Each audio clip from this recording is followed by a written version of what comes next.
seas he established the land. Oh, who can the path to the Lord's mount ascend? And who in the place of his holiness stand? The man of your heart and of hands without stain, who swears not to idols nor worship. Muy bien, queridos amigos, Dios les bendiga grandemente a todos ustedes. Y una vez más les saludamos en el amor del Señor. Sabemos que cuando escuchamos estos gloriosos himnos, estos salmos hermosos, estamos dando comienzo a el espacio La Hora de la Reforma, un espacio dedicado a el aprendizaje de la teología reformada, una teología histórica, una teología fundamental, una teología que todo cristiano debe conocer. Y bueno, ese es el propósito de este espacio. Nos acompaña, como siempre, nuestro querido hermano, el pastor Arévalos, desde California, Estados Unidos. Pastor Arévalos, Dios te bendiga grandemente. Y bueno, comenzamos entonces un espacio más, porque continuamos con la teología del pacto. Gracias, hermano. Un saludo a todos los hermanos que están acompañándonos hoy en este momento. Gracias a usted también, hermano, por darme este espacio y continuar nuestro estudio. Un saludo a todos y créame que hoy vamos a aprender más, usted va a aprender más con la teología del pacto. ¿Qué es teología del pacto para las personas nuevas que están ingresando? O tal vez está con nosotros, pero quiere reforzar más. ¿Qué es teología del pacto? Escucha tanto, pero se me olvida o no lo entiendo. Bueno, teología del pacto viene a ser la teología reformada. Usted dice, bueno, ¿y qué es teología reformada? Muy bien, teología reformada viene a ser la teología que los reformadores enseñaron en el siglo XVI. ¿Por qué es importante? Es importante porque nos enseña a conocer la Biblia, a entender la Biblia, desde Génesis hasta el último libro de Apocalipsis. ¿Y por qué se llama teología del pacto? Se llama teología del pacto porque nos enseña que Dios desde Génesis siempre ha trabajado con el hombre y la humanidad y su pueblo a través de pactos. Y cada uno de estos pactos están unidos entre sí. Es como una cadena. Imagínense, es una cadena. Si usted saca un eslabón de la cadena, bueno, la cadena se rompe. Bueno, los pactos son como eslabones, uno detrás de otro. ¿Cuál es el propósito? El propósito es justamente que Dios desarrolla su pacto, su plan de salvación, su plan de redención. Muy bien. La semana pasada empezamos y hemos dicho de que hablamos sobre la introducción al aspecto bíblico y exegético. ¿Qué es exegético, me dice usted? Bueno, exegético tiene que ver con el estudio cuidadoso de las escrituras, del texto bíblico. Una cosa es leer, por ejemplo, un texto. La otra cosa es estudiar qué dice el texto. ¿Por qué dice lo que dice? Cada palabra, cada oración, cada verbo, etcétera. Entonces, de esa forma uno entiende el texto que uno está leyendo. No solamente lo lee, sino lo entiende. Y nos quedamos la semana pasada en la parte cuando dice que el pacto abrámico, lógicamente y históricamente, es anterior al pacto mosaico.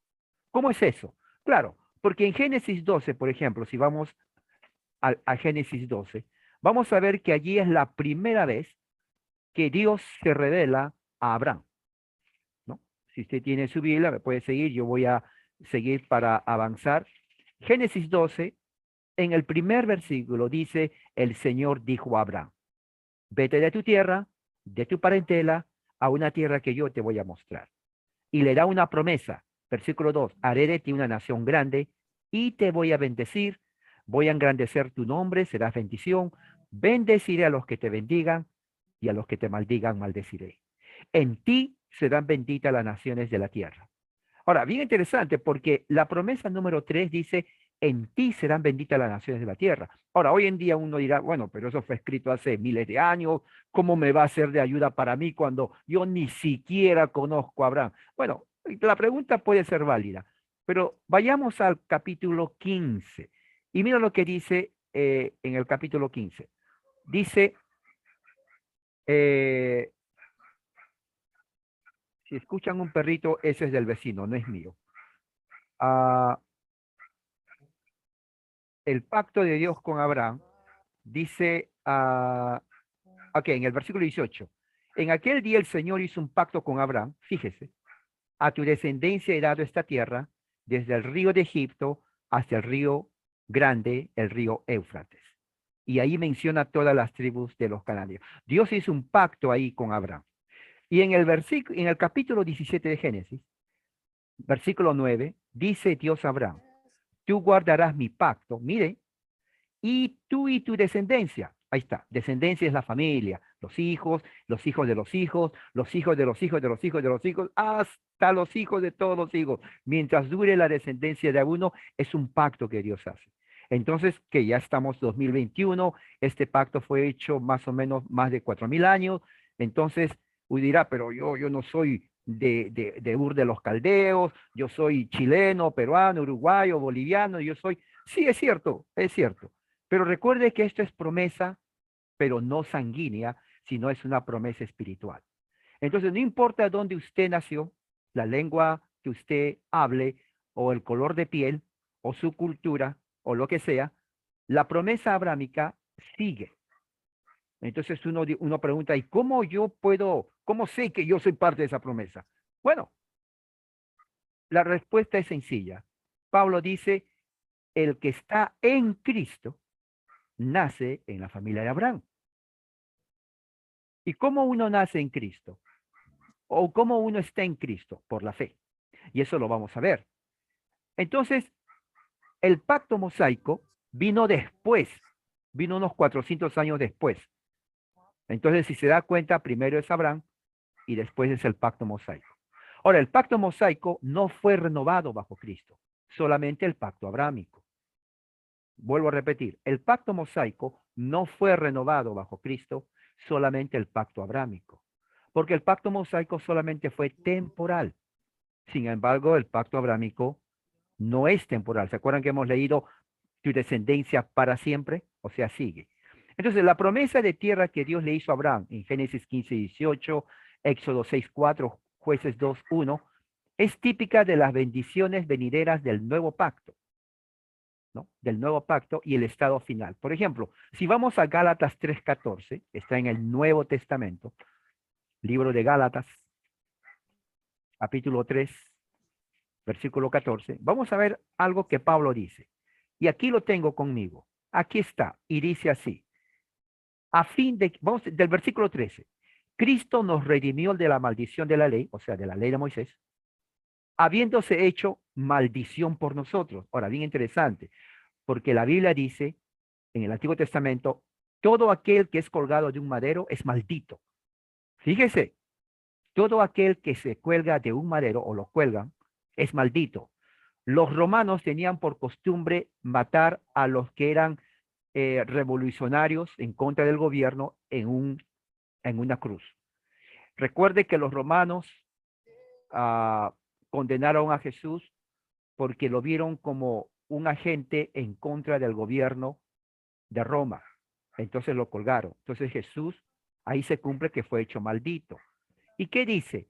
Y dice ahí, a fin de 14, o sea, con el propósito de que en Cristo Jesús, la bendición de Abraham, mira, ahí dice Abraham, gloria a Dios, ya me salió la frase gloria a Dios. ¿Por qué? Porque es importante que se sepa eso. La bendición de Abraham, que se dice en Génesis 12, 15, 17, mira lo que dice, viniera a los gentiles. ¿Quiénes son los gentiles? Usted y yo, los que nacimos en México, Centroamérica, Honduras, Guatemala, que usted dice, hermano, yo, ni nadie de mi abuelo nació en el Medio Oriente, los sudamericanos, nadie, que yo sepa. De repente por ahí alguien, un abuelo vino de Judá. Pero si no, la única condición de ser beneficiarios de la promesa de Abraham es justamente en Cristo. Ahí lo dice, vamos a leerlo otra vez para que no diga que yo estoy inventando. Versículo 14. A fin de que en Cristo, fíjese, la bendición de Abraham viniera ¿a quién? A los gentiles. Usted y yo somos gentiles. ¿Para qué? Ahí mismo lo dice. para que recibiéramos la promesa del Espíritu mediante la fe. O sea, ¿cómo uno se hace acreedor de esa promesa?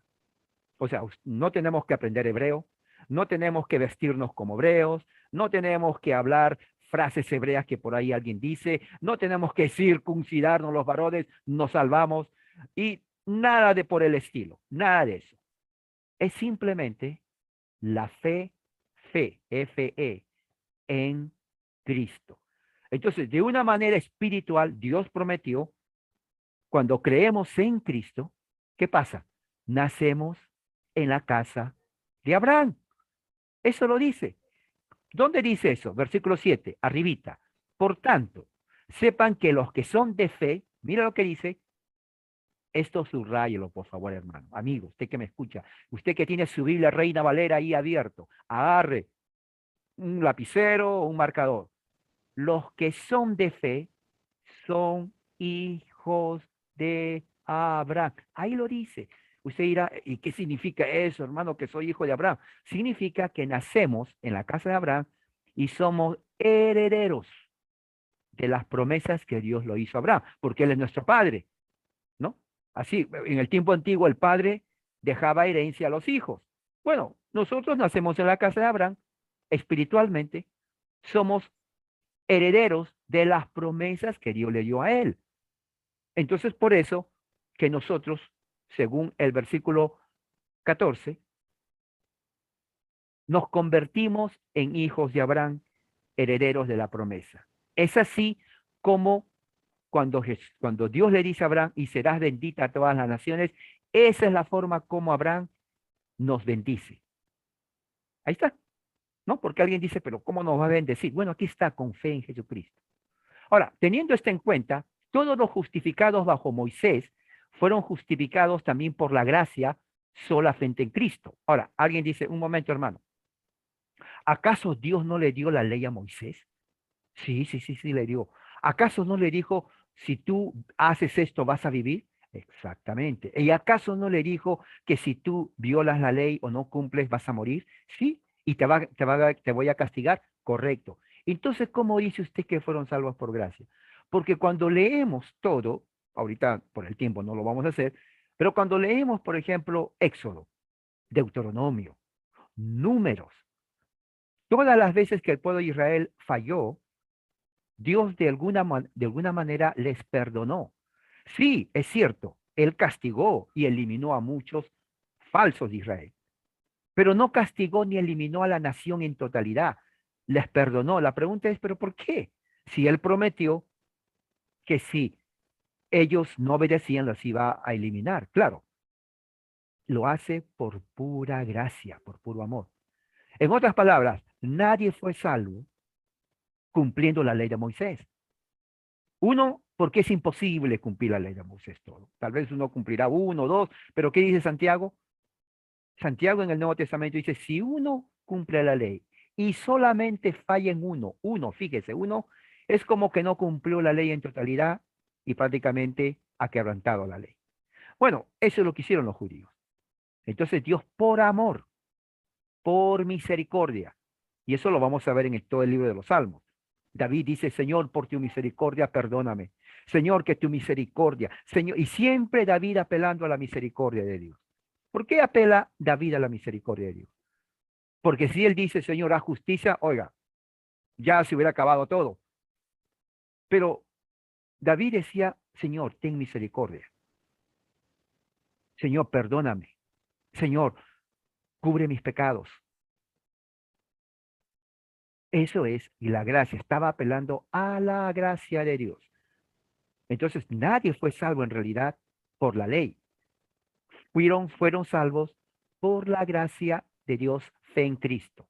Con respecto a la promesa de la tierra, el pacto mosaico fue algo que cambiaba por razones pedagógicas. ¿Qué significa, hermano? Yo no entiendo eso de pedagogía. No entiendo. Bueno, quiere decir que cuando Dios le dio la ley a Moisés, le dio por un tiempo temporal, como dice Pablo en el capítulo 4 de Gálatas, solamente para preparar. Mire, aquí dice, digo pues, versículo 1 de Gálatas 4. Mientras el heredero es menor de edad, en nada es diferente del siervo, aunque sea dueño de todo, sino que está bajo guardianes y tutores hasta que la edad señalada por el padre. Así también nosotros, mire, mientras éramos niños, estábamos sujetos a servidumbre bajo las cosas elementales del mundo. Pero cuando vino la plenitud del tiempo, escuche bien, Dios envió a su Hijo, nacido de mujer, y mira lo que dice, nacido bajo la ley, ¿con qué propósito? A fin de que redimir, o sea, libere a los que están bajo la ley, para que recibiéramos la adopción de los hijos. Porque ustedes son hijos de Dios, porque ustedes son hijos de Dios, Él ha enviado el Espíritu de su Hijo a nuestros corazones, para que clamemos Abba Padre. Por tanto, ya no somos siervos, somos hijos. Y si somos hijos, también herederos por medio de Dios. ¿Se dan cuenta? ¿Qué es lo que está diciendo ahí? Que la ley solamente fue bueno hasta que vino Cristo. Una vez que viene Cristo, instaura el nuevo pacto, ya no hay necesidad de la ley. A eso se está refiriendo, que solamente fue como un tutor, como un maestro. ¿Ok? Con respecto a la justificación y la salvación, el pacto mosaico fue una administración del pacto de gracia. Significa que aunque Dios le dio el pacto a Moisés, era una administración del pacto de gracia. A los israelitas se les dio la tierra y la guardaron por gracia. ¿Cómo sabemos que fue así? Segunda de Reyes 13:23, está en el Antiguo Testamento. Si vamos a Segunda de Reyes, el capítulo 13, a ver dónde está, sí, 23. Segunda de Reyes, vamos a ver, 13:23, aquí está. Lo voy a leer. Pero el Señor tuvo piedad de ellos y les tuvo compasión y se volvió a ellos a causa de su pacto con Abraham, Isaac y Jacob, y no quiso destruirlos ni echarlos de su presencia hasta hoy. ¿Qué es lo que está diciendo ahí? Es por gracia. Porque el pueblo de Israel era un pueblo rebelde, desobediente, idólatra. Sí, era idólatra. Pero Dios no lo destruyó. ¿Por qué? Porque recuerde que Dios hizo un pacto con Abraham. Y Dios le juró que a través de Abraham iba a hacer bendición a las naciones. Si Dios hubiera destruido a Israel, no hubiera hecho, no se hubiera cumplido la promesa de Dios. Entonces Dios tenía solamente una opción y nada más que una, perdonarles. Perdonarles, eso es gracia. ¿Se dan cuenta cómo ellos mantuvieron la tierra por gracia y no porque cumplieron la ley? Pero sin embargo, fueron expulsados por no mantener el pacto de obras temporal, típico y pedagógico. ¿Ok? El pacto de gracia, entonces, iniciado en la historia después de la caída, ¿se acuerda Génesis 3:15? Si usted dice, no, hermano, ya me olvidé. Sí, entiendo, generalmente uno se olvida, pero le voy a hacer recordar. En Génesis 3:15 está el pacto de gracia. Dice así, pondré enemistad entre tú y la mujer, entre tu simiente de Satanás y la simiente de la mujer, Jesús. Él te va a herir en la cabeza, o sea, la cabeza significa poder, o sea, él va a quitar de ti el poder de Satanás, pero tú lo herirás en el talón, quiere decir, es una herida, pero no de muerte. Y sabemos que es así porque, ¿qué dice el salmista? Que su cuerpo no vio corrupción y Dios le levantó al tercer día de la muerte, le resucitó y ascendió a los cielos y está sentado a la diestra de Dios Padre. En ese momento fue entronado, Él es rey en este momento, el reino de Dios sigue en este momento, estamos viviendo el milenio y como dice Pablo, Primera de Corintios capítulo 15, que dice, es necesario que Él reine hasta que todos sus enemigos se sometan, sean derrotados bajo su poder. Entonces, dice Pablo, entonces, fíjese, él va a entregarle, dice, Padre, aquí está tu reino. Padre, todos los enemigos han sido vencidos. Ahora sí, aquí está tu reino. Y también la muerte ha sido vencida.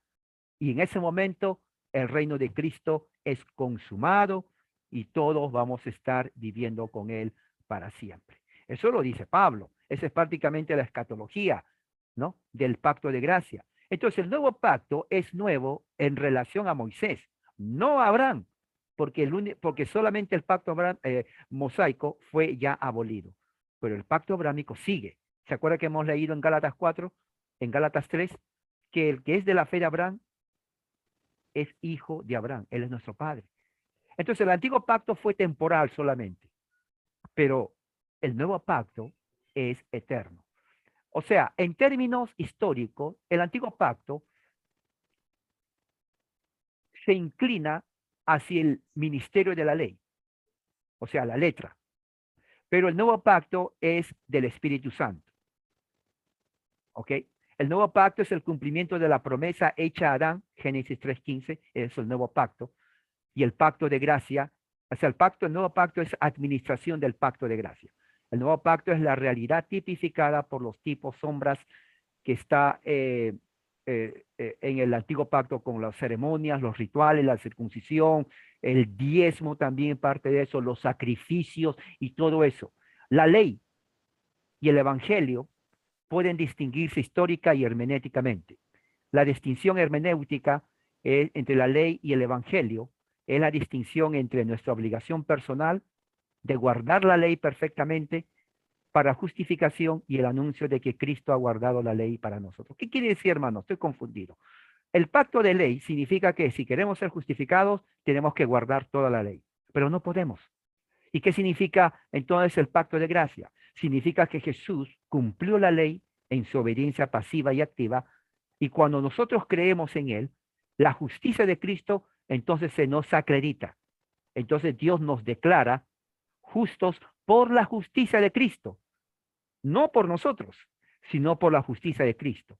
¿Ok? Entonces, cuando la distinción entre la ley y el evangelio se considera que existe entre Moisés y Cristo, se puede decir que el evangelio en la ley, que hay evangelio en la ley y la ley en el evangelio. ¿Cómo es eso? ¿Por qué hay evangelio en la ley? Porque porque el evangelio, porque la ley dice, si cumples esto vas a vivir, pero es imposible. Pero ahí nos dice el propósito de la ley, vivir. ¿Y por qué hay ley en el evangelio? Porque por gracia, en Cristo, somos justificados, o sea, cumplimos la ley. ¿Me entiende? No quiero que se confunda. La ley de Dios no desaparece, es el pacto de ley que desaparece. Pero entonces, ¿cómo vamos a cumplir la ley? En Cristo. ¿Por qué? Porque Él cumplió la ley por nosotros. O sea, si yo quiero ser justificado, tengo que creer en Cristo. ¿Y qué pasa si no creo? ¿Qué dice la ley? El que está bajo la ley está bajo muerte, porque todavía se le exige que cumpla la ley. Y como no puede, está bajo la ira de Dios. Pero yo no quiero estar bajo la ira de Dios. Pon tu fe en Cristo. ¿Y qué sucede cuando pongo mi fe en Cristo? Estás bajo la gracia de Dios.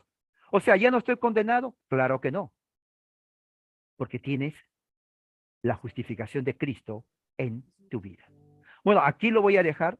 Yo sé que es mucha teología, pero vamos a ir adelante, Pastor Luis. Amén. Hermoso esta porción, ¿verdad? Que estábamos analizando. Escatología también, y qué bueno poder escuchar un poco de escatología en la doctrina, en la teología reformada, y vamos a escuchar mucho más adelante sobre la escatología. Pero qué interesante, ¿no? Qué interesante esto sobre la perspectiva reformada sobre el reinado de Cristo, ¿no? Y tengo una pregunta que dice lo siguiente. Dice que muchos pentecostales enseñan, incluso bautistas, que Cristo descendió a las profundidades del abismo para salvar a los antiguos. Si eso es así en la doctrina reformada. Esa es una... Creo que lo relacionó con la escatología o no sé. Sí, esa es una buena pregunta. Eso tiene que ver con escatología y prácticamente esa parte tiene que ver, lo puedo contestar la semana que viene, pero es un buen tema porque hay una confusión, correcto. La pregunta básicamente es, ¿Cristo fue al infierno y predicó ahí en el infierno? Ahora, el punto de objeción es, bueno, si Cristo fue al infierno, ¿cómo va a ir al infierno? Si en el infierno solamente van los que están condenados. Entonces es imposible que haya ido. Además, David dice, su cuerpo no vio la corrupción. O sea, hay un elemento teológico que objeta eso. Pero si esa pregunta Claro. lo podemos esperar a la persona que hizo esa pregunta hasta que estamos martes, hasta el jueves. Yo creo que son solamente 2 días. eh, entonces podemos hablar de eso. ¿Está bien? Ok, perfecto, perfecto. Me parece una pregunta muy interesante porque yo también he escuchado esa postura. He escuchado, creo que es una postura bastante popular por acá, por América, de que Cristo descendió al infierno para salvar a los antiguos, ¿no? Porque, claro, desde el dispensacionalismo no, no se habla tanto de que los antiguos veían la salvación por fe en el Mesías que esperaban. Porque claro, la doctrina reformada sostiene que los antiguos fueron salvos por la fe en el Mesías, Claro. ¿no? En el Mesías que ellos creían que iba a llegar. Pero creo que en el dispensacionalismo esto es un tanto diferente y ahí meten a esa idea de que Jesús descienda al infierno y que les predicó a los que estaban en cadenas, que bueno, lo dejamos para la semana que viene para que usted lo explique mejor. La otra pregunta que tengo por aquí es la siguiente. A ver qué se me perdió. Ay, ay, ay. Un segundo que lo tenía por acá. Se me perdió el mensaje. A ver si lo encuentro. Bueno, acá dice, hola hermano. Bueno, este mensaje dice, está esperando la transmisión. Así que ya está viendo la transmisión este hermano Ok. que me escribió. Ay, ay, ay. ¿Dónde que? No sé por dónde me escribió. Estoy buscando en WhatsApp, Ok. en Messenger, porque sé que vi un mensaje que me llegó que tenía algo que ver con justamente esto de escatología también. Ok. A ver, aquí está. Es un tema que incluso usted lo ha tratado en su grupo y tiene que ver con el reinado de Cristo, ¿no? La pregunta es, ¿a qué se refiere usted con que Cristo está reinando y después le entrega el reinado a Dios?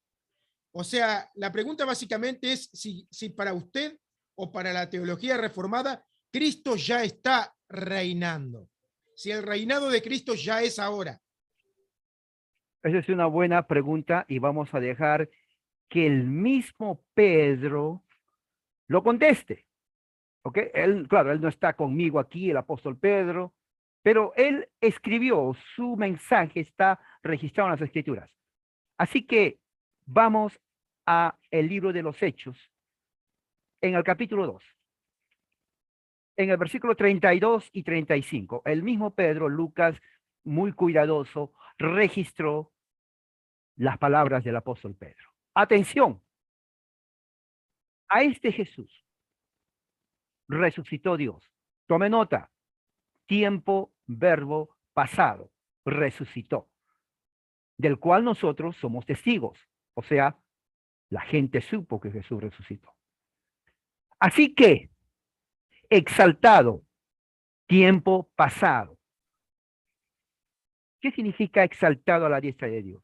En el griego, y ahora tienen que entender esto, la palabra exaltación significa ponerlo en una posición sublime, la más alta posición en un grado de realeza. Ya no hay más sobre esa posición. Llegó a la cúspide de esa posición. Eso significa exaltar. O sea, no es que un poquito menos, no, llegó a la posición misma de la exaltación suprema y sublime. Allí fue llevado Jesús. ¿Y quién se encuentra en esa posición? Dios. Ese es el aspecto teológico que muchos, por ejemplo, los testigos de Jehová, uno de los puntos que yo he tenido conflicto con ellos cuando estudiaba con ellos, les decía, si Dios es el supremo, y si Jesús fue exaltado a lo supremo, pues escuche bien, esa era mi pregunta a ellos, significa que están en el mismo nivel. ¿Cómo entonces, respóndame, pueden negar la divinidad de Jesús cuando el mismo Padre lo exaltó al mismo nivel que el Padre está? Porque, ¿qué dice Isaías? Dios no comparte su gloria con nadie. Ok, si Dios no comparte su gloria con nadie, ¿por qué lo comparte con Jesús? Y esa es una pregunta seria, ¿ok? Seria. La persona honesta intelectualmente no puede decir que es mentira porque aquí lo está diciendo Pedro. Fue exaltado tiempo pasado a la diestra. Ahora, la frase diestra de Dios es una forma metafórica, simbólica, que significa reinado, reinado, reinado, que está reinando. ¿Y qué más dice? Dice, habiendo recibido del Padre la promesa del Espíritu, solamente cuando estuvo en la diestra de Dios, entonces derrama el Espíritu Santo a ustedes. Y dice, porque David, y ahora esto es tremendo, está hablando Pedro, David dijo, no ascendió a los cielos, porque David no ascendió a los cielos. Pero David dice, dijo el Señor, tercera persona, está hablando David de un Señor, tercera persona, a mi Señor, posesivo, la palabra posesivo, mi Señor. Hay dos personas que está hablando David. Dice el Señor a mi Señor. Un momento, paren ahí, un paréntesis. ¿Quién es ese Señor que le dijo a su Señor de David? O sea, ¿David tiene dos señores? No. Lo que David está diciendo es que el Señor Yahweh, el Padre, le dijo a su Señor que es el Hijo de Dios, que después le pone el nombre Jesús cuando nace, y el ángel le dijo a María, y le pondrás por nombre Jesús. Eso lo dice el ángel. Entonces, David está diciendo de una forma clara, ahí lo dice. Ponga esto para que no diga que lo inventé. Lucas está mencionando lo que Pedro de la Septuaginta, la Biblia griega, dijo el Señor a mi Señor Jesús, siéntate, hijo, a mi diestra. Esto es tremendo. Si usted no entiende eso, lo voy a repetir por última vez. Le está diciendo en palabras simples, siéntate y reina conmigo. Simplemente eso. Reina conmigo. ¿Y qué pasa cuando dice esto? Hasta que ponga, vas a reinar, porque seguramente le dijo, papá, pero ¿hasta cuándo voy a reinar? Hasta que ponga a tus enemigos. Escucha, esto está tremendo. Hasta que ponga a tus enemigos por estrado de tus pies. Sepa pues con certeza, esto es para los judíos, y el judío estaba esperando al Mesías, al reinado, pero ellos esperaban un reinado terrenal. Pero ¿qué Pedro? Pedro les dice, sepa pues, casa de Israel, que a este Jesús, a quien ustedes lo crucificaron, ¿saben qué? Y todos ahí, ¿qué? Dios el Padre lo ha declarado, lo ha hecho, lo ha establecido como Señor, título de Rey y Mesías. El Mesías es el Rey de Israel. Oiga, eso explotó la mente de los que oyeron. Pedro está diciendo que Jesús empezó a reinar ahí. ¿Cómo sabemos qué es lo que él hizo? Bueno, porque Pablo, en Primera de Corintios, capítulo 15, versículo 23, dice así. pero cada uno a su debido orden. Esto es Pablo, ¿ok? Hablando esta carta fue escrita unos 20 años después. 20 años después de lo que Pedro predicó. Cristo, las primicias, luego los que son de Cristo en su venida. Ahora, escuche bien eso. Entonces vendrá el fin. Ahora, escuche. Cuando Él, o sea, Jesús, entregue el reino al Dios y Padre. Escuche. Después, o sea, ¿cuándo va a suceder esto? Después que haya terminado, la palabra griega, de la palabra que se traduce terminado, significa poner fin, controlar, dominar a algo. Le voy a poner de esta forma. La palabra griega terminar significa, es como una fiera que esté indomable y le dicen, oye, controla esa fiera, un león, algo, un oso. Sí, pero no se puede, es muy salvaje. Bueno, tienes que controlarle. Bueno, la persona va, la controla, una cadena, algo, y le dice, oh, ya está calmado, ¿no? Está bien calmadito, ya lo dominé. Muy bien. Eso es la idea cuando dice controlado. Cuando haya controlado, terminado con todo dominio, autoridad y poder, pues Cristo, aquí está la clave, debe reinar. ¿Qué dijo Pedro en Hechos 2? Que Dios le hizo Señor y Cristo, y que fue y lo estableció sentado a reinar con él hasta que todos sus enemigos estén bajo sus pies. ¿Y qué dice Pablo aquí? Tiene que reinar, versículo 25, hasta que haya puesto, mire, tiene que reinar hasta que haya puesto a todos sus enemigos, lo cual implica en el reinado de Cristo va a haber enemigos. En el reinado de Cristo va a haber enemigos, va a haber gente que se va a rebelar. Ahí lo dice, hasta que haya puesto a todos sus enemigos debajo de sus pies. ¿Qué significa debajo de sus pies? No literal que está sentado y debajo de sus pies. Significa metafóricamente hasta que haya sometido, sojuzgado, derrotado a sus enemigos. Y dice 26, y el último enemigo que será eliminado será la muerte. Y cuando haya sometido todo a él, entonces el Hijo mismo se va a sujetar a aquel que le sujetó a él todas las cosas para que Dios sea todo en todo. Pablo lo dice. Ya empezó el reino de Cristo en el momento que él ascendió, y eso es lo que Juan habla, porque es el único que habla en su carta a las 7 iglesias del famoso milenio, que es simplemente no una figura, no un número literal, sino simplemente es el reinado eterno de Cristo, porque el reinado de Cristo nunca va a terminar. O sea, no es que dice, bueno, 1000 años termina aquí. No, el reinado de Cristo sigue hasta que sus enemigos sean sometidos y le dice, papá, sí, hijo, ¿qué pasa? Bueno, ya están todos sometidos. Muy bien, hijo, entrégame el reino. Tan, tan. Ahí lo dice. Y cuando le entrega el reino, él se somete al Padre y dice, para que Dios sea todo en todos. Gloria al Señor. Eso es la escatología. Amén. Qué interesante, ¿eh? Así que básicamente estamos viviendo el milenio desde que Cristo está reinando, ¿no? Desde el momento de la resurrección de Cristo, ¿no?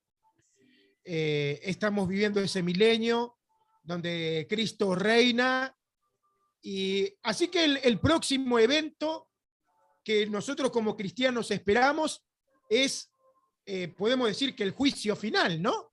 O sea, Cristo derrotando a todos sus enemigos y entregando el reino al Padre. Ese sería el próximo evento, pastor, si no me equivoco, ¿no?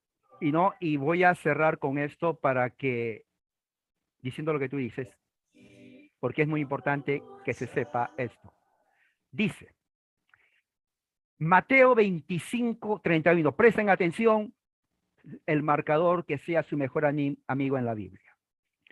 Cuando el Hijo del Hombre venga en su gloria, este está tremendo, todos sus ángeles con él, entonces él se sentará en el trono de su gloria y serán reunidas delante de él las naciones.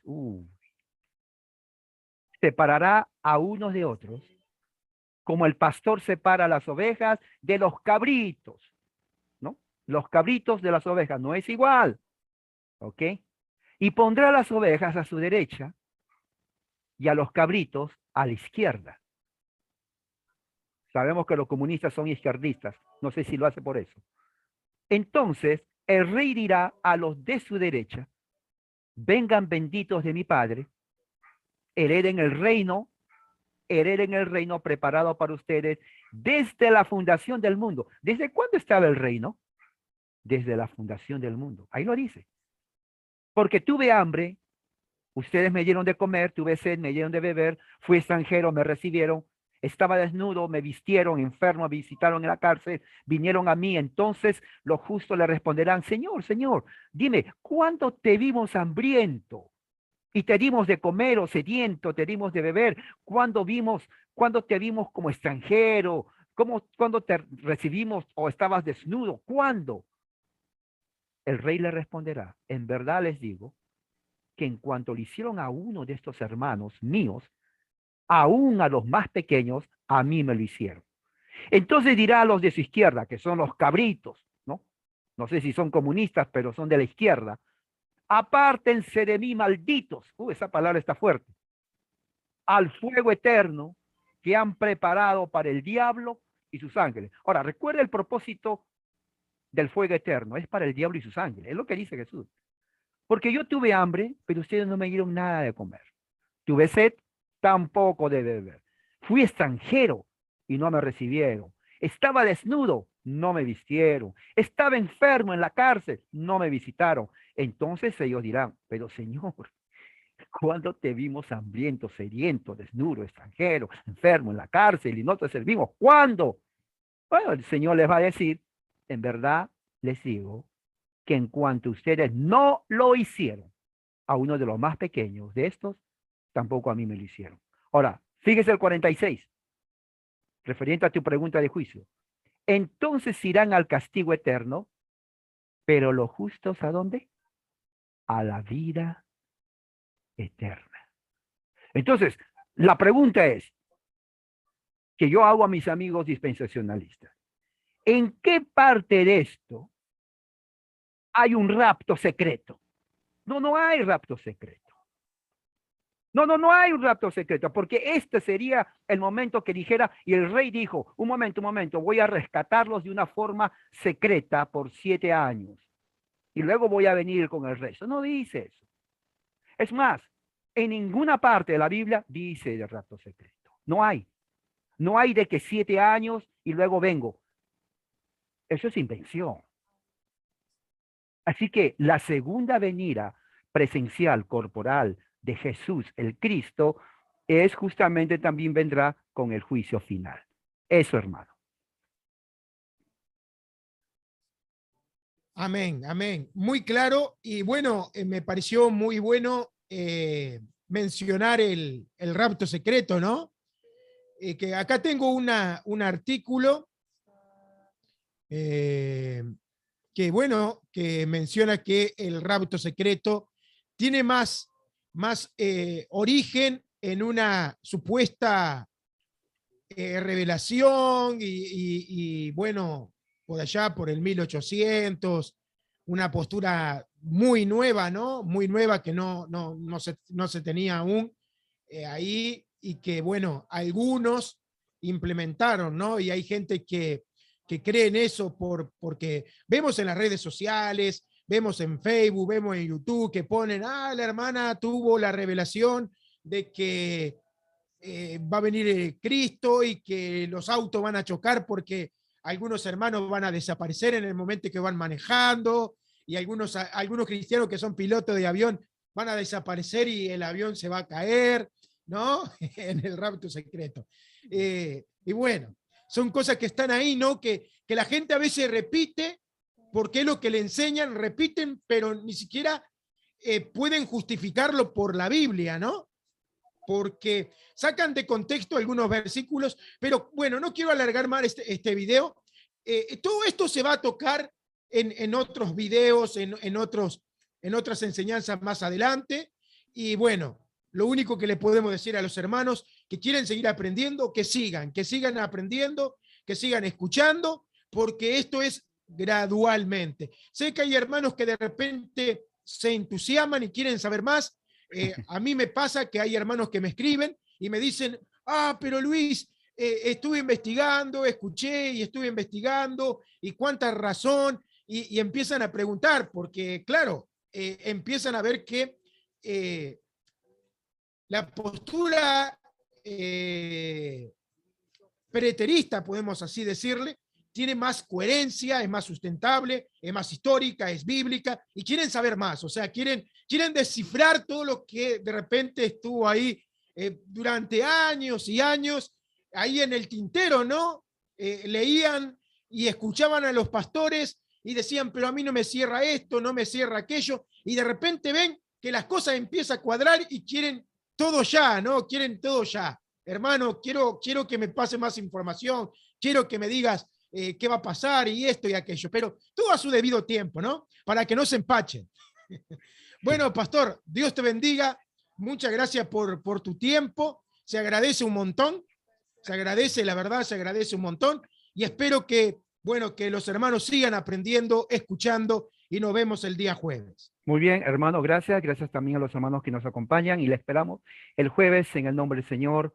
Que Dios esté con ustedes en sus vidas siempre. Amén. Gracias.